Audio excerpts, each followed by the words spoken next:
Hello everyone. तो I hope आप सभी लोग बहुत अच्छा कर रहे होंगे एंड काफ़ी सेफली अपनी प्रिपरेशन कर रहे होंगे एंड ऑल सेफ्टी मेजर्स रख रहे होंगे कोरोना के टाइम में।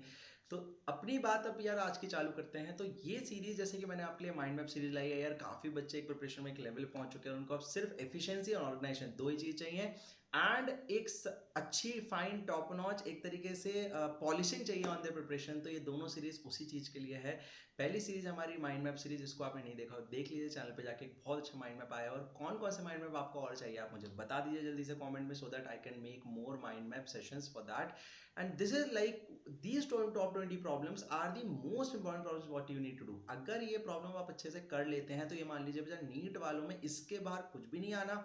एंड जेई मेन वालों भाई तुम्हारे लिए तो अलग अलग शिफ्ट है, मतलब ये सारे टाइप कर लिया ना तो कोई ना कोई शिफ्ट में किसी ना किसी टाइप का क्वेश्चन फंसना ही फंसना है। ठीक है, तो वीडियो को देखने से पहले आप वीडियो ना देखें, जाएं डिस्क्रिप्शन में एंड पीडीएफ डाउनलोड करें, पहले इन 20 क्वेश्चन को देखें। अगर ये 20 क्वेश्चन आपसे बनते हैं तो यार well and good to go for capacitors, आपको कैपेसिटर अब नहीं करने की जरूरत है। एंड अगर उन क्वेश्चंस में से कुछ नहीं बनते तो भाई वही पार्ट जाके सीधे वीडियो का देख सकते हैं। एंड अगर आपसे क्वेश्चन लग रहे हैं कि काफी ज्यादा नहीं बन रहे हैं तो पूरा का पूरा वीडियो देख सकते हैं, छोटी वीडियो होगी। ठीक है, तो चलिए स्टार्ट करते हैं पहले क्वेश्चन से। यहाँ पे आप मुझे फॉलो कर सकते हैं, खासकर टेलीग्राम चैनल को ज्वाइन कर लीजिए क्योंकि वहाँ पे हमारा शेड्यूल अपडेट होता है, हर चीज़ बताई जाती है। एंड हमारे यूट्यूब चैनल जो बच्चा पहली बार देख रहा है, please subscribe this channel because you will get awesome content and option efficient ways where you can get your preparation and enhancement बहुत अच्छे से। ठीक है, तो स्टार्ट करते हैं पहले क्वेश्चन से। देखिए पहला क्वेश्चन क्या बोला, इक्विपोटेंशियल सरफेस दे रखी है बेटा हमारे पास एंड इलेक्ट्रिक फील्ड स्ट्रेंथ पूछ रखी है, डायरेक्शन पूछ रखी है। आपको एक कॉन्सेप्ट पता होना चाहिए कि भाई जो इक्विपोटेंशियल सरफेसेस होती है वो इलेक्ट्रिक फील्ड के क्या होती है, परपेंडिकुलर होती है। मतलब जो भी यहाँ पे लाइन बनी हुई है उसके परपेंडिकुलर पहले तो एक लाइन ड्रॉ कर लो इक्विपोटेंशियल सरफेस के। तो यहां हमने लाइन ड्रॉ कर ली, ठीक है, ये दिख रही होगी आपको ये लाइन। अब हमारे लिए काम की क्या चीज है, इसका मतलब है इधर इलेक्ट्रिक फील्ड होगी। अब सर आप बोलेंगे सर इधर क्यों नहीं, क्योंकि आपको पता है भाई जो ई होता है वो minus DV by D R के इक्वल होता है ना। E इज इक्वल टू क्या होता है, minus D by D are. और ये क्या बताता है, जिस डायरेक्शन में पोटेंशियल कम होता है उसी डायरेक्शन में इलेक्ट्रिक फील्ड कम होती है। तो देखो पोटेंशियल इस डायरेक्शन में कम हो रहा है तो इलेक्ट्रिक फील्ड भी इसी डायरेक्शन में होगी। सो फाइनली हमारे पास कुछ इस तरह का कॉन्सेप्ट आ गया कि ये एक पॉइंट है, ये पॉइंट है, ये एक लाइन है and this is what equipotential surface is. तो यहां का डिस्टेंस है आपका 10 सेंटीमीटर, ठीक है। लेकिन हमें कौन सा डिस्टेंस चाहिए, हमें ये वाला डिस्टेंस चाहिए। क्यों भाई, क्योंकि हम इलेक्ट्रिक फील्ड के डायरेक्शन का डिस्टेंस लेंगे इस फॉर्मूले को लगा दे टाइम। तो हमारा आ जाएगा E is equal to minus DV. Minus DV तो आपको बहुत क्लियरली दिख रहा है, इसमें आप क्या करेंगे इलेक्ट्रिक फील्ड की डायरेक्शन में लेंगे तो आ जाएगा माइनस 10 माइनस 20। सर ये कैसे बोला आपने, आप देखिए जरा, इस जगह का पूरा पोटेंशियल 10 है और इस जगह का पूरा पोटेंशियल 20 है। तो मैंने क्या किया, फाइनल माइनस इनिशियल, क्योंकि in the direction of E formula लगा रहा हूं, upon D R. This D R will be equal to, अगर ये 30 है, मान लीजिए बेटा ये 30 है, तो ये कितना जाएगा 60, तो ये कितना जाएगा 10 cos 60। ये कितना जाएगा 10 cos 60, दैट इज 1/2। एंड 10 क्योंकि मीटर में है तो सेंटीमीटर करेंगे तो ऊपर 100 का मल्टीप्लाई हो जाएगा। तो ये आ जाएगा, अगर आप ध्यान से देखेंगे तो 10 minus 20 that is minus minus plus 200 volt पर मीटर। तो इस हिसाब से आंसर तो हमें दिख गया सी, लेकिन डायरेक्शन भी देखो यहाँ से दिख गई है क्लियरली। अगर आप ध्यान से यहाँ से देखें तो आपको डायरेक्शन दिख रही होगी, ये रही डायरेक्शन, ये रहा वो एंगल, तो ये रहा 90, ये रहा 30, that is 120। Your option is right, that is C. ठीक है, नेक्स्ट क्वेश्चन देखें।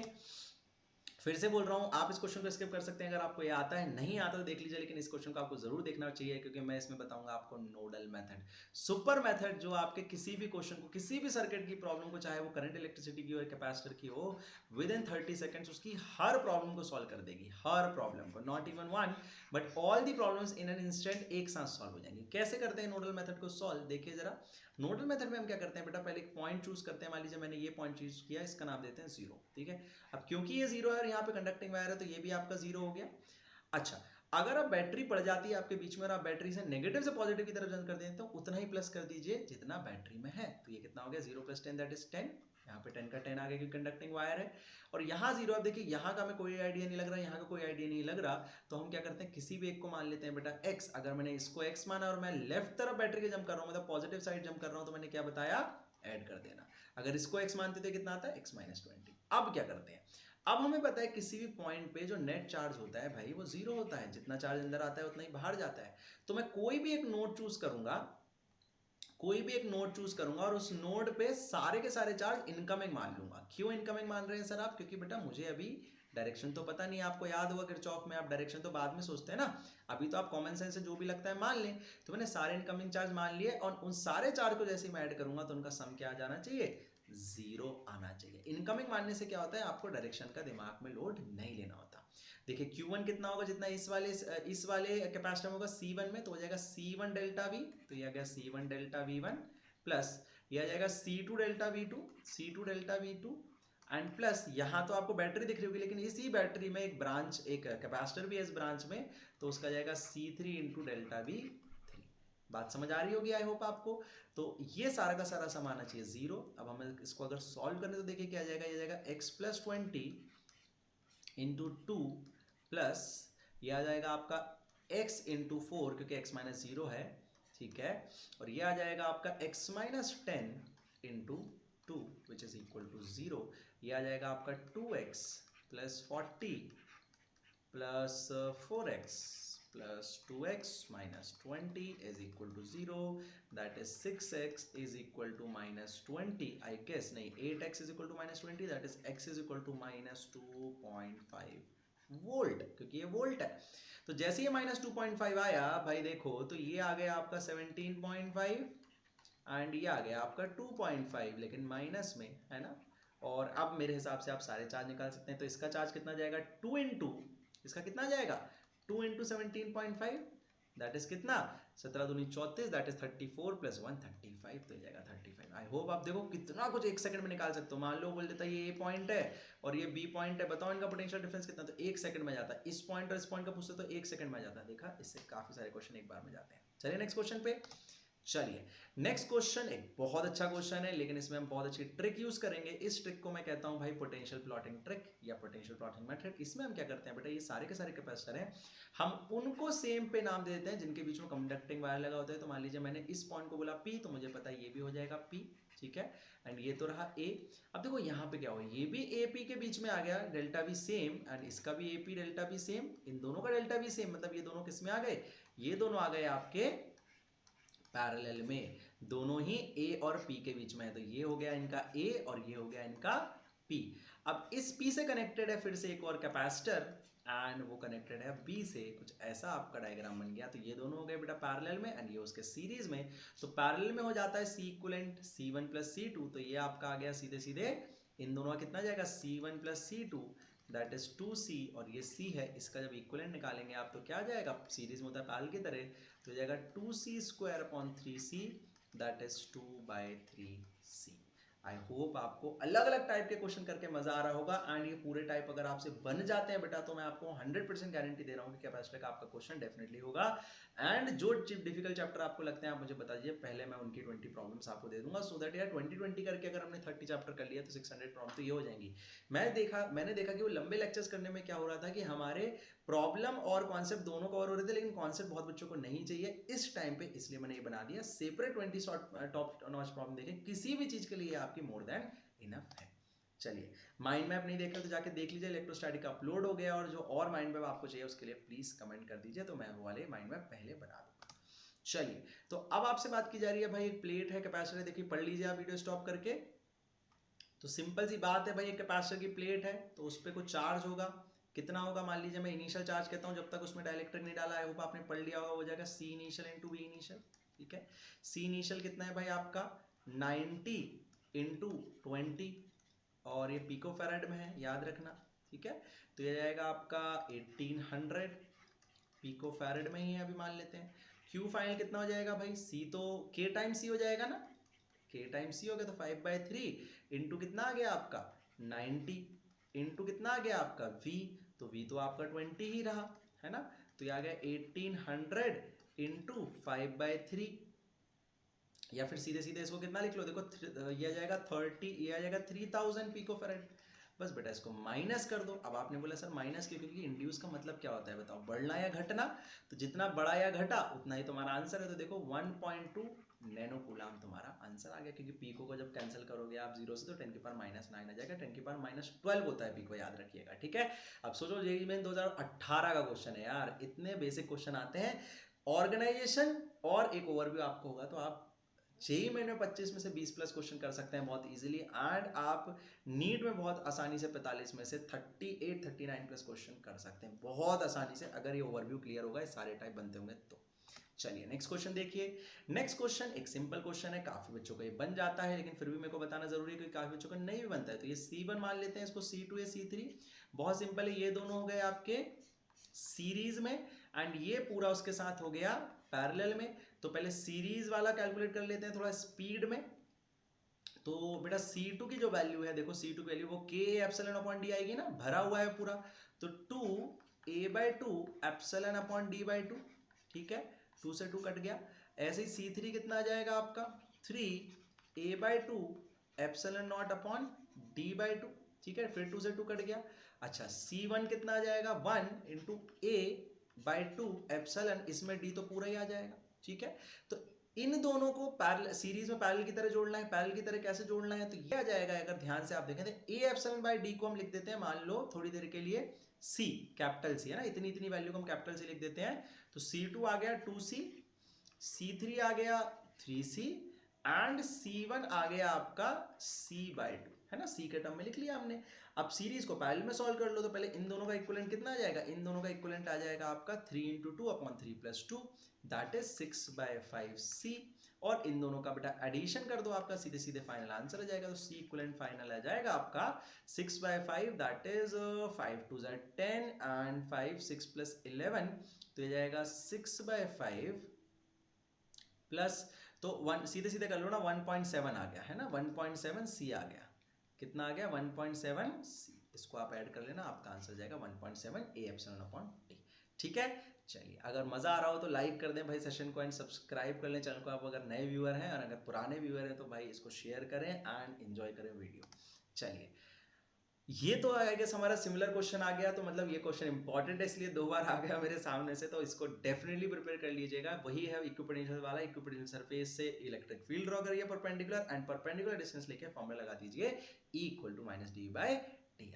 चलिए अगर हम बात करें, बहुत अच्छा क्वेश्चन जेईई मेन 2013 का, अच्छा क्वेश्चन इसलिए कहूंगा क्योंकि इसमें कैलकुलस मेथड लगती है, एंड हमारे नीट वाले बच्चे और बहुत सारे जेईई वाले बच्चे भी भाई यहाँ पे हो जाते हैं थोड़े से कमज़ोर, तो कोई दिक्कत नहीं है, कर लेंगे, इसको भी हम कर लेंगे बहुत अच्छे से।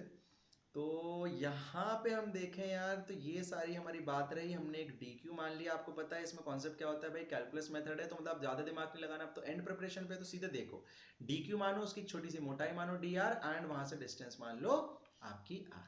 तो इस DQ का dv लिख डालो सबसे पहले, वो क्या आ गया k DQ by small r।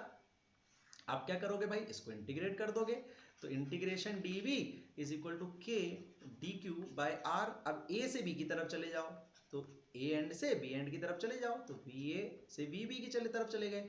अब r की क्या लिमिट होगी, l से 2l, लेकिन यहाँ प्रॉब्लम क्या है, r को इंटीग्रेट करने वाला dq तो है नहीं, तो भाई dq को चेंज कर देंगे। कैसे चेंज करेंगे बताओ आप, मैंने लेक्चर में आपको बताया भी था, इसको लिख लेंगे लैम्डा dr, है ना, अपॉन r। अब 1/r का इंटीग्रेशन पता होना चाहिए, देखो आ जाता है ना यहाँ पे कहीं ना कहीं यूज, तो ये हो जाएगा आपका ln r, तो ये आ जाएगा k लैम्डा ln r, और बेटा लिमिट रख देंगे l से 2l, एंड जैसे ही आप उसकी लॉग की प्रॉपर्टी लगाएंगे तो आपको पता है आंसर आ जाएगा k lambda ln 2 vb minus va, ठीक है। तो इस हिसाब से आपका कौन सा आंसर आ गया, l भी आएगा नीचे, l कहीं मिस नहीं कर देना। ओ अच्छा, लैम्डा की वैल्यू क्यू बाई एल रखेंगे ना, तो आपका C option is the right option. देख रहे हो आप, जेई के आए हुआ क्वेश्चन है, बहुत लेट है, इसको ज्यादा पुराने क्वेश्चन नहीं है, लेकिन आने चाहिए आपको। बहुत अच्छा क्वेश्चन, अच्छा क्वेश्चन मानूंगा मैं। इसमें क्या होता है, देखो मैं इसमें एक बात सिखाता हूँ, देखो आप पढ़ लो पहले पॉज करके, फिर इस वीडियो पे रिज्यूम कर लेना। तो यहाँ पे एक स्फीयर है और यहाँ पे एक स्फीयर है, ऑलवेज रिमेंबर, अगर आप वापस आ गए हैं तो, अगर ये कहीं से कनेक्टेड नहीं होता बेटा, ये आइसोलेटेड होता है अगर मान लीजिए, तो ये हमेशा हाई और ये हमेशा लो पे होता है, बाहर वाले की तरफ इंडक्शन होता है। लेकिन इसमें क्या हुआ, आपको इस वाले में इसने कर दिया अर्थ, तो अब चीजें खेल पलट जाएगा। अब क्या होगा, बाहर वाला हो गया हाई पे, ठीक है, और अंदर वाला हो गया लोएस्ट पे, क्योंकि वो जीरो पोटेंशियल पे आ गया। सबसे अच्छी बात तो ये हुई।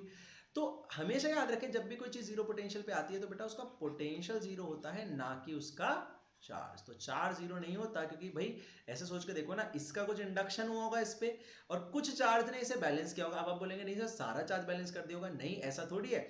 वो तो जो जितना ये उससे, क्योंकि ये इससे कनेक्टेड है, तो इसके पास जो एब्सोल्यूट चार्ज है, जो एक्चुअल चार्ज है, सोच के देखो आप, वही तो जाएगा ना अर्थ में, या वही तो आएगा अर्थ से बैलेंस होने के लिए। जो इंडक्शन से आया वो तो बैलेंस हो नहीं सकता, क्योंकि आपको पता है वो तो बस रीडिस्ट्रीब्यूशन होता है। तो मान लेते हैं इस पे इंड्यूस होने वाला जो चार्ज है भाई अंदर वाले पे, वो है क्यू डैश। कितना है बेटा वो है आपका क्यू डैश। और बाहर वाले पे चार्ज कितना है क्यू। तो सबसे आसान तरीका क्या है, अंदर वाले पे जीरो पोटेंशियल है ना, उस पे पोटेंशियल की वैल्यू भी लिख दो। तो अंदर वाले की वजह से होगी के क्यू डैश अपॉन ए, और बाहर वाले की वजह से भी अंदर पे पोटेंशियल होगा, वो कितना होता है बेटा के क्यू अपॉन बी। अब ऐसा क्यों लिखा, क्योंकि आपको पता है जो अंदर जो पॉइंट है वो इसके कहाँ है, इनसाइड है, और इनसाइड में पोटेंशियल कांस्टेंट आ जाता है बाहर वाले स्फीयर की वजह से। तो यहाँ से आपको क्यू डैश की सीधे सीधे वैल्यू मिल जाएगी, वो मिल जाएगी minus Q A upon B. ठीक है। Now what you need to find is V at outer sphere, तो that is very simple, that is K Q dash upon क्या जाएगी बी, प्लस अंदर वाले का बाहर पे कंट्रीब्यूशन एंड बाहर वाले का खुद पे कंट्रीब्यूशन। इसको रख के आप आए हो आंसर निकाल रहे होंगे, मजा आ रहा होगा। डिस्क्रिप्शन में पीडीएफ है, उसको भी ले लेना, मार्क कर लो, माइंड मैप भी दे रखे हैं मैंने डिस्क्रिप्शन में, उसको भी प्रिंट कर लो। सब कुछ तैयार करवा रहा हूँ, फोड़ के आना है इस बार एग्जाम में, ठीक है। चलो नाइन्थ क्वेश्चन क्या कहता है आपका। नाइन्थ क्वेश्चन में बहुत बच्चे कंफ्यूज रहते हैं, लेकिन इसमें बहुत सारे डाउट मैं आपको क्लियर कर दूंगा। बहुत बच्चे ऐसे क्वेश्चन में सोचते हैं कि सर इसमें इंडक्शन क्यों नहीं हो रहा। बेटा इंडक्शन तो होगा बाहर की तरफ, लेकिन सोच के देखो क्या इंडक्शन में कोई चार्ज आता है एब्सोल्यूट चार्ज, नहीं ना। कुछ चार्ज यहाँ पे इंड्यूस होगा अंदर, तो कुछ चार्ज बाहर, उसका एब्सोल्यूट मतलब नेट चार्ज नहीं होगा ना। इंडक्शन में क्या होता है, देखिए इंडक्शन में एक सरफेस पे कुछ चार्ज आता है, दूसरी सरफेस पे उसका ही कॉन्ट्रारी चार्ज आता है। तो आपको इंडक्शन नहीं करना है, सीधे सीधे लिख देना है। कैसे, जैसे मैं एक का लिख के बताता हूँ, किसका लिख के बताऊँ आपके लिए, ये वाला सेकंड लिख के बताता हूँ, ठीक है। तो यहाँ पे कहीं पॉइंट है, ठीक है, यहाँ कहीं पॉइंट है, तो यहाँ पे मान लेते हैं डिस्टेंस है आर। तो बड़ा ही सिंपल है भाई, अंदर वाले के लिए तो वो रहा बाहर, तो उसका आ जाएगा K Q minus Q upon R, plus second sphere के वो पॉइंट अंदर है, तो हो जाएगा के टू क्यू अपॉन फिर से स्मॉल आर, प्लस सबसे बाहर वाले का जाएगा K minus four Q upon small R. नहीं स्मॉल आर नहीं आएगा, इनके तो अंदर है, तो इसकी रेडियस आएगी 2a, है ना, एंड इसकी रेडियस आएगी 2, इसकी है 3a। ये आएगा आपका सेकंड वाले का आंसर। ऐसे ही आप सबके निकाल लेंगे अब तो, है ना। आपको समझ आ गया कि जब बस अंदर वाला है तो उसमें खेल क्या है, उसमें कांस्टेंट रहता है, ठीक है। चलिए नेक्स्ट क्वेश्चन देखते हैं। वेरी नाइस क्वेश्चन, बहुत घुमाने वाला क्वेश्चन, काफी बच्चे होते हैं इसमें परेशान, तो इसको हम नाम दे देते हैं सुपर क्वेश्चन। बहुत अच्छा क्वेश्चन है, ध्यान से देखिएगा, मजा आएगा आपको करने में। तो बोला क्या है भाई, आप पढ़ लें पहले वीडियो को रोक के, फिर इसको कर लें। बोला है कि जब ये स्विच दिख रहा होगा जो आपको ऊपर, जब ये बंद था, तो मान लीजिए तब एनर्जी इनिशियल कितनी थी, ई आई थी। इसकी वैल्यू भी लिख लेते हैं, आपको पता है दोनों पैरेलल में है, तो ये जाएगा half C V square, C V equal V V equal, तो उसका डबल कर देते हैं भाई, तो सी वी स्क्वायर आ गया। अब बोला क्या गया है, जब इनको ओपन करा हमने इस की को, उसके बाद इन दोनों में डाइलेक्ट्रिक डाल दिया। तो डाइलेक्ट्रिक डालने से क्या होता है, एक में बैटरी कनेक्टेड रह गई, एक में नहीं रह गई। तो जिसमें बैटरी कनेक्टेड है उसमें तो आप क्या फॉर्मूला लगाओगे, half C dash into V square, क्योंकि उसमें पोटेंशियल कांस्टेंट रहा। एंड मैंने आपको बताया था जब बैटरी हटा देते हैं तो क्या कांस्टेंट रह जाता है, चार्ज कांस्टेंट रह जाता है। लेकिन दोनों में डाइलेक्ट्रिक डाला तो दोनों का कैपेसिटेंस चेंज होगा। मतलब ध्यान समझना, पोटेंशियल और चार्ज भी चेंज होगा, लेकिन एक का पोटेंशियल जिससे बैटरी लगी हुई उसका पोटेंशियल चेंज नहीं होगा, एंड जिससे बैटरी नहीं लगी हुई इसका चार्ज चेंज नहीं होगा। समझ आ रही ना, ये मैंने आपको इलस्ट्रेशन में बताया था। क्यों नहीं होगा, सोचो जिसकी में बैटरी लगी है वो तो बिल्कुल आपको दिख रहा है भाई, उसका पोटेंशियल चेंज नहीं होगा, तो वो जैसे ही डाइलेक्ट्रिक डालोगे तो और चार्ज को विड्रॉ कर लेगा। लेकिन जो जिसमें बैटरी निकल चुकी है उसके पास तो कोई सोर्स नहीं बचा चार्ज का, तो उसके पास चार्ज कॉन्स्टेंट रहेगा, लेकिन उसका डायलेक्ट्रिक डालने से पोटेंशियल थोड़ा कम हो जाएगा। वो सारे इलस्ट्रेशन मैंने आपको लेक्चर में बता रखे हैं, आप लेक्चर देख सकते हैं उनके लिए, ठीक है। तो इस सी डैश की वैल्यू क्या जाएगी, के टाइम सी। आप इन दोनों को सॉल्व कर लेंगे आराम से, तो मैं इसको जल्दी से सॉल्व कर देता हूं आपके लिए। तो यहां से आपका जाएगा हाफ बाहर, ठीक है, सी डैश में से आ जाएगा, मान लीजिए यहां जाएगा, तो सी भी बाहर निकाल लेते हैं। कैसे सी बाहर आएगा देखो मैं बता देता हूं आपको। तो ये आ जाएगा आपका 3c, ठीक है, into V square plus Q equal to C V रख दोगे ना इनिशियल वाला, तो सी स्क्वायर वी स्क्वायर, तो एक सी से सी कट गया, तो सी वी स्क्वायर अपॉन 2 इंटू 3, कुछ ऐसा आ गया ना आपका। तो ये मेरे को दिख रहा है क्लियरली फाइनल अपॉन इनिशियल है, इनिशियल तो इनिशियल अपॉन फाइनल है ना, तो 3/5 आप निकाल लेना बी फाइनल की वैल्यू। ये आ जाएगी आपकी 5/3, ये पूरा का पूरा सॉल्व हो जाएगा 5/3 सी वी स्क्वायर। जब आप डिवाइड करेंगे तो आपका आंसर आ जाएगा E final upon E initial will be equal to 3/5, ठीक है।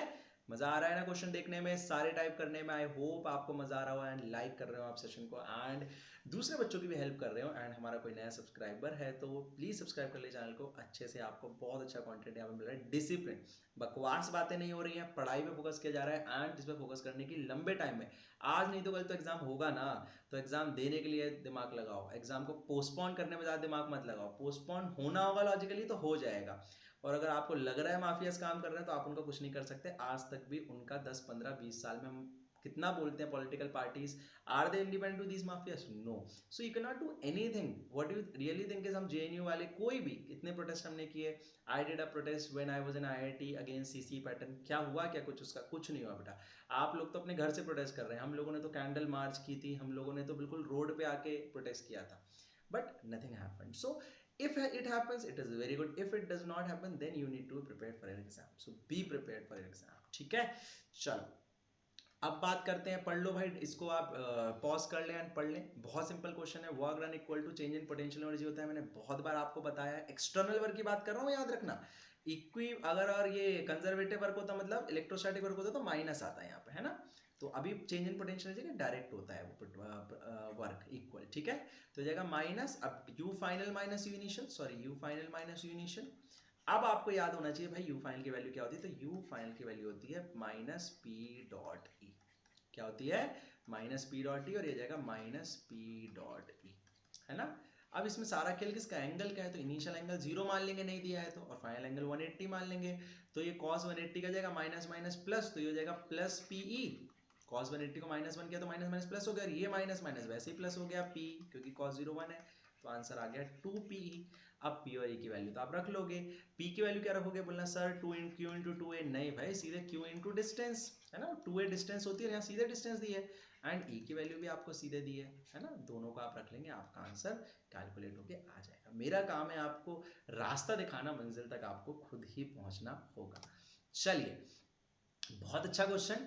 बोला क्या हुआ है, पॉज करके देख लीजिए। दो कैपेसिटर आपको दिख रहे होंगे राइट साइड में, बेटा दोनों को कुछ इस तरीके से कनेक्ट किया। अब इसका एक सुपर क्वेश्चन होता है जिसमें याद है ना, क्रॉस कनेक्टिव हो जाता है, पता है? इसका ये भी क्वेश्चन एक होता है, वो क्वेश्चन मैं एक्सपेक्ट करता हूँ आप लोग ये वाला क्वेश्चन सॉल्व करना, इसमें इसको इससे एंड इसको इससे कनेक्ट किया। अभी इतना फैंसी नहीं दिखाना, उल्टा लगा देना भैया कैपेसिटर को, ठीक है? घुमा के लगा देना, मैं बस थोड़ा फैंसी बना रहा हूँ आपको दिखाने के लिए, बट अभी हमारा काम है सीधे पॉजिटिव से पॉजिटिव, नेगेटिव से नेगेटिव। आप मुझे पॉजिटिव से नेगेटिव और नेगेटिव से पॉजिटिव वाले को कनेक्ट करने के बाद इन्हीं क्वेश्चंस का आंसर कमेंट में बताना क्या आता है। देखते तो हैं आपकी प्रिपरेशन कहाँ तक पहुंची है। तो भैया सीधी सी बात है, जब ये सीधे लगे हो तो आपको सीधे वी फाइनल निकालना हो, तो V final is equal to होता है भाई Q final upon C final. Q final क्या होता है भाई? Q1 प्लस Q2, चार्ज एक स्केलर क्वांटिटी है, डिस्ट्रॉय नहीं हो सकता है। सी फाइनल सीधे सीधे C1 प्लस C2, क्योंकि पैरेलल दिख रहा है और सीरीज की तरह ऐड हो जाता है। तो C1V1 is 40 plus C2V2 that is 30 upon 5, तो ये हो गया आपका 70 अपॉन 5, 70 अपॉन 5 इज 14 वोल्ट्स। तो now you have the potential that is 14 volts. अब हम क्या कर सकते हैं भाई, इस पे निकाल सकते हैं charge, that is Q final is equal to 14 to 28 microcoulomb, and इस पे आ जाएगा Q final is equal to 14 3 4 3 12 52, नहीं सॉरी 42 माइक्रोकूलम। देख लेना कोई गलती तो नहीं हुई ना? नहीं हुई, ठीक है? And how much energy is lost, this is very very very important. तो एनर्जी लॉस्ट का भाई मैं अलग से एक स्लाइड लिया मैंने पूरी बताने के लिए। तो एनर्जी लॉस्ट का फॉर्मूला बिल्कुल कोलिजन जैसा होता है, एंड भाई उसका फॉर्मूला होता है 1/2 C1 C2 upon C1 plus C2 into V1 minus V2 का होल स्क्वायर। ऑलवेज रिमेंबर, याद है ना? रिड्यूस्ड मास का कॉन्सेप्ट हो चाहे लॉस ऑफ एनर्जी का कॉन्सेप्ट हो, ये हर जगह सेम आता है। ट्रिकी चीज है, this is very similar to two masses colliding. वैसे सोच के भी देखो ना यार, दो मास आ रहे हैं, कोलाइड हो गए यार एक तरीके से, तो क्या लॉस होगा एनर्जी का? वो इतना लॉस होगा। तो यहाँ पे V1 V2, लेकिन वेलोसिटीज ऑफ मासेस नहीं, पोटेंशियल ऑफ कैपेसिटर्स हैं, ठीक है? इसको निकाल लोगे, अब याद कर लो, रट लो, डायरेक्ट क्वेश्चन आता है इससे। चलिए, क्या बोला जा रहा है आपसे? कार्टेशियन कंपोनेंट निकालने को बोले जा रहे हैं भाई। इलेक्ट्रिक फील्ड के पोटेंशियल दे दिया है, आपको पता है भाई पोटेंशियल एक स्केलर क्वांटिटी, लेकिन इलेक्ट्रिक फील्ड एक वेक्टर क्वांटिटी है। तो आपको x में पोटेंशियल को अलग से डिफरेंशिएट करना पड़ेगा, y में पोटेंशियल को अलग से डिफरेंशिएट करना पड़ेगा, z नहीं है तो नहीं करते हैं। तो ये आ जाएगा बेटा आपका, जब x में डिफरेंशिएट कर रहे हैं तो y को कांस्टेंट मान लेंगे, तो ये जाएगा Y square minus X cube का जाएगा आपका माइनस माइनस प्लस, क्योंकि माइनस था अंदर, 3x स्क्वायर। ठीक है, तो 4 3 12, अच्छा 4 भी है तो इंटू 4 भी आ जाएगा यहाँ पे, इज इक्वल टू, अच्छा पॉइंट नहीं दिया ना तो एक पॉइंट ले लेते हैं, चलो यार 1,1 ले लेते हैं अपने लिए, है ना, तो हम किसी पे भी लगा लेंगे। जब y के रिस्पेक्ट में कर रहे हैं तो x कांस्टेंट हो जाएगा, तो x हो गया कांस्टेंट, तो ये आ जाएगा 2y माइनस, यहाँ तो x ही x है तो ये तो हो गया 0। अब ये आ गया आपका कितना, 4 3 12 minus 1, that is 11 and this is minus 2। तो your answer is minus 11 I cap minus 2 J cap. ठीक है, कर लेंगे आप। मैंने छोटे छोटे रिवीजन के तौर पे देखो पूरा का पूरा मैं पूरा का पूरा चैप्टर 2 आपका रिवाइज करवा दे रहा हूँ। ऐसी सीरीज लाएंगे तो पूरा का पूरा चैप्टर भी रिवाइज हो जाएगा, लेकिन एप्लीकेशन के साथ जो आपकी वीक होती है। चलिए, बहुत धांसू क्वेश्चन, इसको भी हम कहेंगे सुपर क्वेश्चन। क्योंकि सुपर क्वेश्चन क्यों कहेंगे भाई, सुपर क्वेश्चन इसलिए कहेंगे क्योंकि यार इसमें होती है बहुत ही कंफ्यूजन। देख लेना ध्यान से, इक्विपोटेंशियल सरफेस नहीं, इलेक्ट्रिक फील्ड दे रखी है।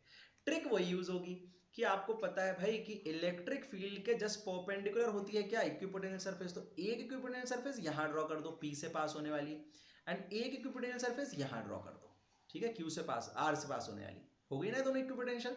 अब इन दोनों इक्विपोटेंशियल को यहां देखो, मैं यहां बना रहा हूं, तो एक ही है बेटा, एक ही है, एंड ये आपकी क्या है, ये तो एक्स एक्सिस है, एंड यहीं कहीं आपका क्या है, इलेक्ट्रिक फील्ड है। अब देखो एक चीज समझ आ गई, अगर इलेक्ट्रिक फील्ड इस डायरेक्शन में है तो पोटेंशियल इस डायरेक्शन में कम हो रहा होगा, है ना। तो इसको ही मैं आर कह सकता हूं, इसको मैं पी। सर आपने इससे आर इसको आर कैसे कह दिया, क्योंकि इक्विपोटेंशियल है तो पोटेंशियल तो इस पूरी लाइन पे सेम होगा ना। अब हमें इस डिस्टेंस की जरूरत है, तो ये कितनी आ जाएगी, ये आ जाएगी 5 cos 37। ठीक है, क्योंकि मैंने हमेशा सिखाया है कि इलेक्ट्रिक फील्ड के डायरेक्शन में डिस्टेंस को लेना है आपको। ठीक है, एंड इलेक्ट्रिक फील्ड की वैल्यू है तो आपका आंसर सीधे सीधे क्या आ जाएगा भाई, आपका तो सीधे सीधे आंसर ही आ गया यार लो। तो electric field is equal to आ गया minus DV by D R, in the direction of electric field formula लगाना, तो ये जाएगा 2000, ठीक है, is equal to minus DV, तो V final that is V R minus V P upon आपका डी आर कितना आ गया, 5 cos 37, cos 37 होता है 4/5 इंटू 10 की पावर माइनस 2, ऊपर चले जाएगा, हो जाएगा 100।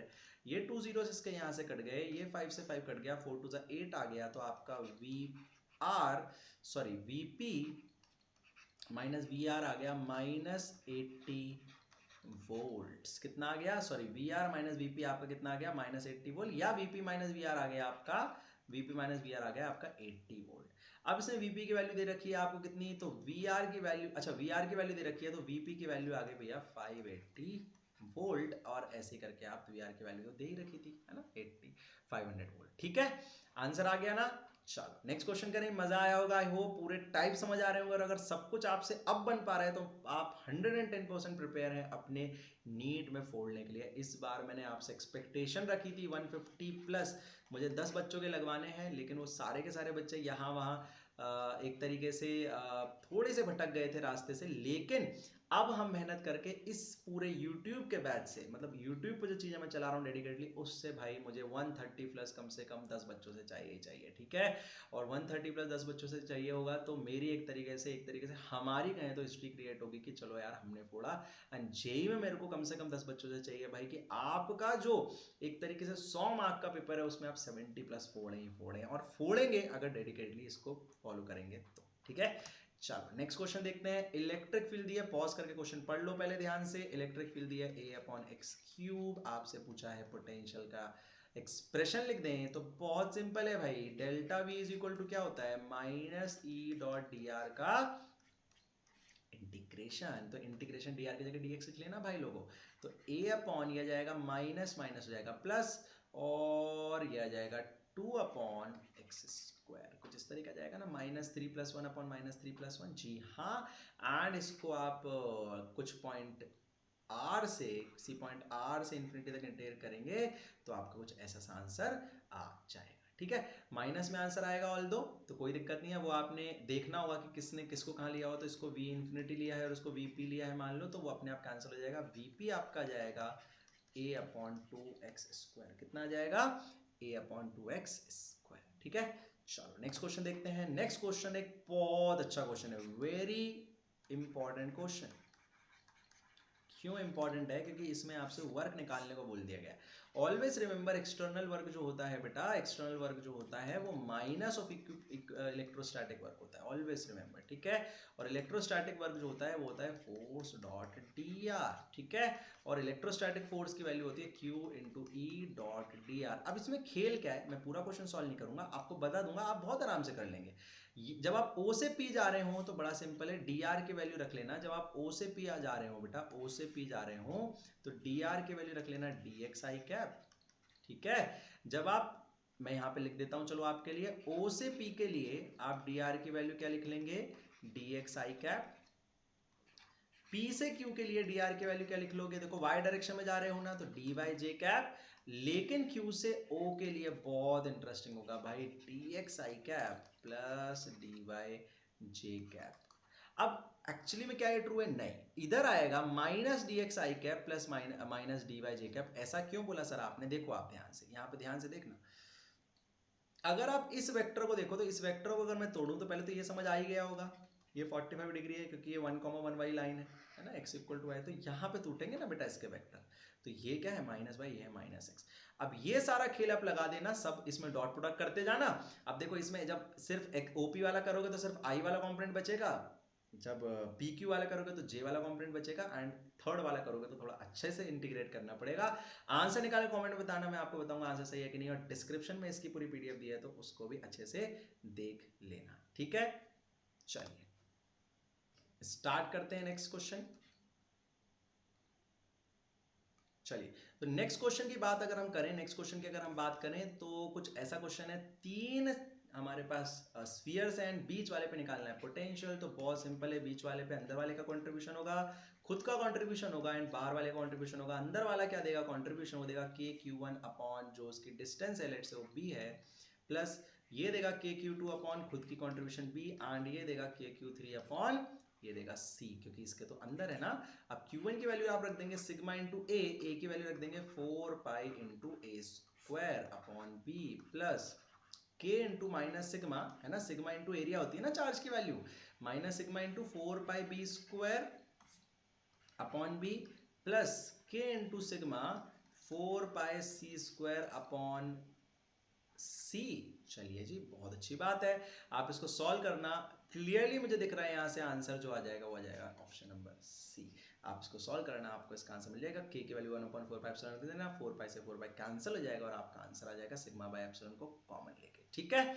चलिए 18th क्वेश्चन अगर आपको नहीं दिख रहा हो तो मैं आपके लिए ड्रॉ कर दूंगा। कुछ इस तरह का क्वेश्चन है भाई, यहाँ पे एक 5 प्लेट्स हैं, ये दोनों प्लेट कुछ इस तरीके से एक दूसरे से कनेक्टेड है, ये 3 प्लेट, ठीक है। ये दोनों प्लेट ऐसे कनेक्टेड है, ये एक अलग एक बैटरी से कनेक्टेड है, ये अलग एक बैटरी से कनेक्टेड है। तो बहुत सिंपल है यार, मैंने आपको सिखाया है, इसमें प्लॉटिंग दी पोटेंशियल मेथड लगेगा, P P P and Q Q, this is again between P and Q, this is again between P and Q, this is again between P and Q, and this is again between P and Q. This is 1 2 3 4 5, so everyone is between P and Q, तो मतलब सारे के सारे आ गए parallel में। तो चलो भाई बना लेते हैं 4 कैपेसिटर पैरेलल में, ठीक है। ये चारों के चारों किस में आ गए, ये चारों के चारों आपके आ गए पैरेलल में। एंड अब देखो ध्यान समझना है इसको, बहुत इंपॉर्टेंट है ये वाला, ठीक है। अब इसमें कौन सा पॉजिटिव से कौन सा नेगेटिव से, बहुत ही सिंपल है भाई, ये वाला पॉजिटिव से है तो 1 3 और 5 पॉजिटिव से है तो 1 3 और 5 पॉजिटिव से है ना, ठीक है। लेकिन इसमें 3 कॉमन है आपका 2 से, तो ये भी 3 हो गया एक तरीके से, एंड ये भी 3 हो गया आपका, और ये 5 हो गया। अभी ये कैसे समझ आया, देखो 3 2 से भी कॉमन है, 4 से भी, तो ये हो गया 2, ये हो गया 2, ये हो गया 3 कॉमन 4 से भी, और 5 से भी कॉमन है देखो 4, तो ये 4 हो गया। अब इसमें ट्रिकी खेल ये होता है कि जितनी प्लेट पे नंबर जितनी बार आ रहा है उतनी बार चार्ज होगा। देखो चार्ज तो सब पे सेम ही होगा, कितना मतलब हर प्लेट पे इतना चार्ज होगा, A epsilon upon D into V. लेकिन जितनी बार वो प्लेट रिपीट करे उतनी बार, देखो 1 कितनी प्लेट पे है, 1 नंबर कितनी प्लेट पे लिखा हुआ है, तो 1 प्लेट कितनी कैपेसिटर का चार्ज रखती है, 1 कैपेसिटर का। लेकिन 2 प्लेट जो है वो कितने कैपेसिटर का चार्ज रखती है भाई, 2 प्लेट का। तो उसका आंसर आएगा माइनस में twice of A epsilon upon V upon D. Minus में क्यों आया भाई, क्योंकि नेगेटिव टर्मिनल से कनेक्टेड है। तो आई होप आपको समझ आ रहा होगा, C option will be the right option. चलिए जी 19 क्वेश्चन देखते हैं। 19 क्वेश्चन हमने ऑलरेडी देख लिया है, 20th क्वेश्चन मैंने डाला नहीं था क्योंकि हमारे 19 क्वेश्चन में चीजें रैप हो गई थी। कर लेना अच्छे से क्वेश्चन, डिस्क्रिप्शन में पीडीएफ है, आराम से कर लेना। पहले वो पीडीएफ देखा करो, अगर नहीं बनती तो आप चीजों को आगे सिर्फ वही सोल्यूशन देख करो जो नहीं बने, नहीं तो पूरा वीडियो देख सकते हैं, छोटा सा वीडियो है भाई। यहाँ पे हमें फॉलो कर सकते हैं इंस्टाग्राम पे, मेरा इंस्टाग्राम हैंडल है अक्षय म्यूजिक। एंड कम से कम अगर हम कुछ नहीं कर सकते तो हम यूट्यूब पे एक रेगुलर अपडेट रख सकते हैं, बेल आइकन दबा सकते हैं, सो दैट यार अच्छा कंटेंट आपको मिले। रैंडम बम्बार्डिंग जो आपकी चल रही है, 10 चैनल आप देख रहे हो, रैंडम बातें सुन रहे हो, हर चैनल पे सेम बात है भाई। मैं तो कहता हूँ सब चैनल अनसब्सक्राइब कर दो एटलीस्ट, जो कंटिन्यूसली पढ़ा नहीं रहे हैं और सिर्फ आपको सो पर इन्फॉर्मेशन दे रहे हैं। क्योंकि भाई एनटीए कुछ भी निकालेगा तो आपको मानना पड़ेगा, और वो आप करेंगे। हाँ, आप ऐसा कोई आंदोलन करते तो आपको बेटा लग रहा होगा ऐसा कुछ होगा। आप जेएनयू केस देखें, क्या हुआ, क्या हुआ आप बताइए, कुछ हुआ क्या चेंज? तो it is not about what change comes, because it is about कि चीजें हो सकती है। अगर सरकार को सच में लग रहा है हो सकती हैं तो वो करवा लेंगे, ठीक है, आपकी नहीं सुनेंगे, और सुनेंगे भी तो वो ऑलरेडी आप जितना करना है कर चुके हैं। ये मत सोचिए कि आप और 10 ट्वीट ज्यादा करेंगे तो प्रधानमंत्री आके आपकी बात सुन लेंगे। प्रधानमंत्री को सब पता है, आपके ट्वीट के करने से पहले पता है। सोच के देखो ना, उनकी अगर ये प्लानिंग है तो उनको पहले से ही आपके ये सब करने से पहले, क्या आपने किया है, ये यूट्यूबर इतने पिंग कर रहे हैं तो उससे पता चल रहा है क्या उनको कि क्या करना, क्या करना चाहिए, क्या नहीं करना चाहिए? उनकी प्लानिंग तो पहले ही माफिया के हिसाब से थी, तो आप उसमें कोई बहुत बड़ा चीज नहीं कर सकते। हाँ, ये दिखा सकते हैं कि आपको चीजें दिख रही है। तो यार दुनिया में पिछले 50 साल से, जब से हम आजाद हुए हैं, सभी को सब कुछ दिख रहा है कि करप्शन क्या होता है, क्या नहीं होता है। एवरीवन नोस एवरीथिंग, बट सरकार को ऐसे कोई डर नहीं लगता ऐसे आप सोच रहे हैं, ठीक है। और अगर पोस्टपोन हो जाते तो ये मैं सोचो बहुत बड़ी जीत है, हार है। यार चुपचाप पढ़ाई करने पे ध्यान दो, बहुत रोगे बता रहा हूँ अगर सिलेक्शन नहीं हुआ तो, ठीक है। चलो ज़्यादा सीरियस बातें नहीं करते। टेलीग्राम पे मुझे फॉलो कर सकते हैं अपडेटेड शेड्यूल के लिए, सो दैट आपको सारी चीज़ें मिलते रहें। पीडीएफ भी मिल जाएगी, पीडीएफ डिस्क्रिप्शन में मिल जाएगी। चलिए मिलेंगे फिर नेक्स्ट वीडियो। कमेंट में बताइएगा कौन सा टॉपिक मैं कवर करूँ अपनी माइंड मैप सीरीज में एंड 20 सुपर क्वेश्चन सीरीज में। इनके अलावा एग्जाम में कुछ भी नहीं आएगा। Best of luck.